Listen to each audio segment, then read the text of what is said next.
Welcome back to Radio Shack, here with more Marvel Spider-Man on Disney XD.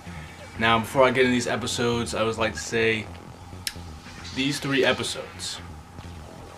I know I said it about a day in the life, but these are the best episodes so far this season. I feel like this season is just getting better and better.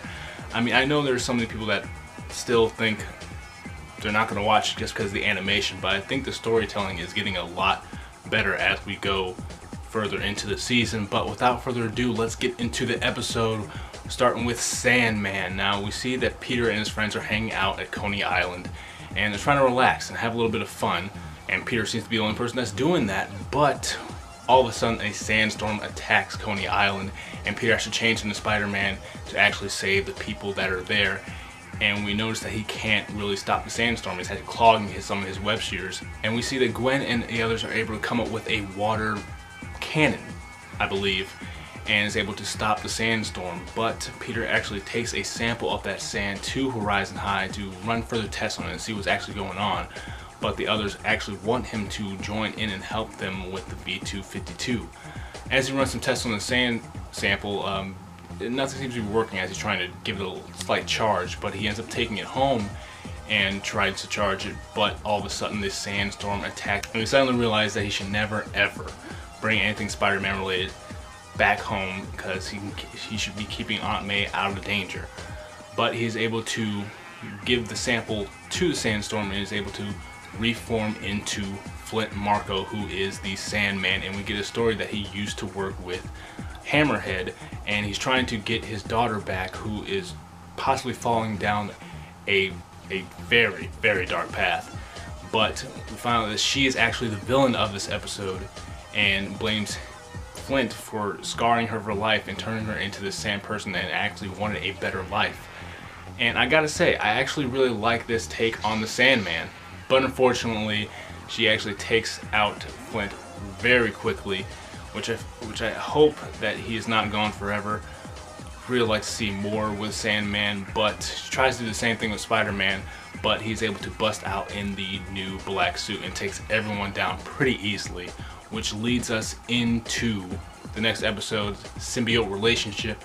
And we see that Spider-Man is actually really enjoying the new suit, and he comes across the Vulture, who is flying around, and he tries to take him down when he actually finds out that he was released on bail, which we later on find out was from Norman Osborn. We actually start to see Peter's personality start to change. He's starting to become more carefree, and Harry starts to notice that, and even the students start to notice that as they are trying to figure out where the V252 is, because we last saw it with Peter, and he's just like, it'll turn up later.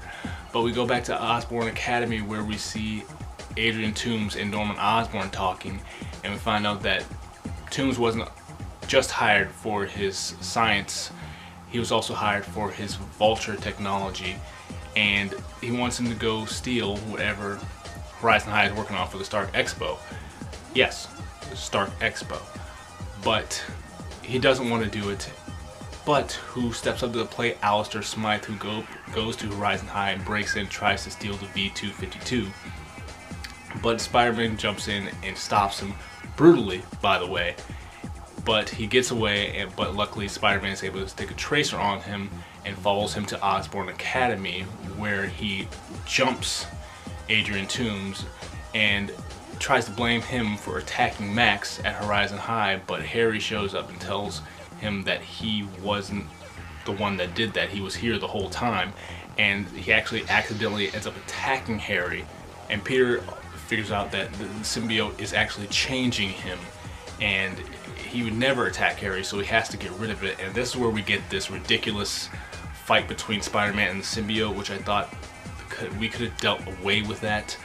But he is actually caught by the real Vulture this time and is taken to Osborn Academy, where Norman Osborn is trying to bring Spider-Man into Osborn Academy and wants him to join him so they can get the symbiote off of Spider-Man.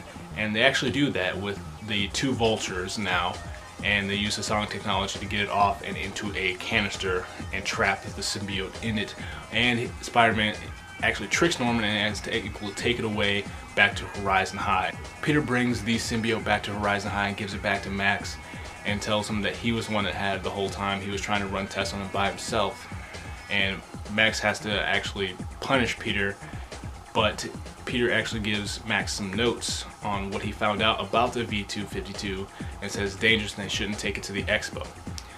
Which gets us right to the next episode, Stark Expo, where we start off with Spider-Man at the Stark Expo explaining how him and Uncle Ben used to show up at the expo and have a great time. When all of a sudden this ghost-like character shows up and triggers these alarms, and Spider-Man tries to stop him, but he gets away. And who shows up? None other than Iron Man himself. And I gotta say, I like the character of Iron Man in this episode, but I gotta say, the armors I did not like. But Iron Man and Spider-Man kind of get into this little scuffle, you know, because Iron Man thinks that Spider-Man is the one trying to break into the Stark Expo, but Spider-Man is able to get away and change into Peter Parker after the fact that Iron Man actually finds out that Spider-Man is actually a kid, you know. But we go into the expo and we see that Max is working on the V252 even after Peter's warnings. But we start the expo and we see Tony Stark / Iron Man unveil his new armor, and all of a sudden this ghost-like character shows up and starts taking over all the technology in the expo. After the ghost takes over all the technology in the Stark Expo, Spider-Man and Iron Man try to team up to take him down, but their suits are both technology based. So Peter has no choice but to use the V252 to try to take him down, and the Ghost tries to use the Vulture Squadron, whatever they're called, I don't know, and use the sonic technology to take off that suit, but Spider-Man is able to take down the Vulture Squadron and take down the Ghost very brutally again. We start to see an enraged Spider-Man yet again. And Max suddenly realized that Peter was right and that the V252 is dangerous. But Spider-Man can't get it off because he destroyed the Vulture sonic technology.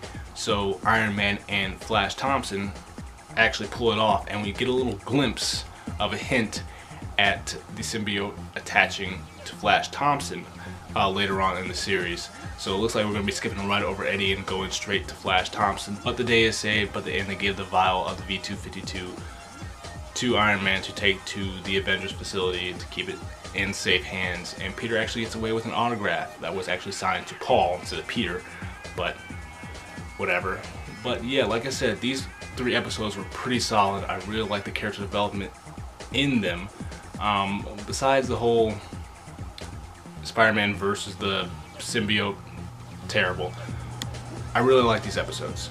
So what did you think of these 2 episodes? Comment below, let's get a conversation going. As always, if you enjoy my thoughts, make sure you like and subscribe. We got more videos coming soon.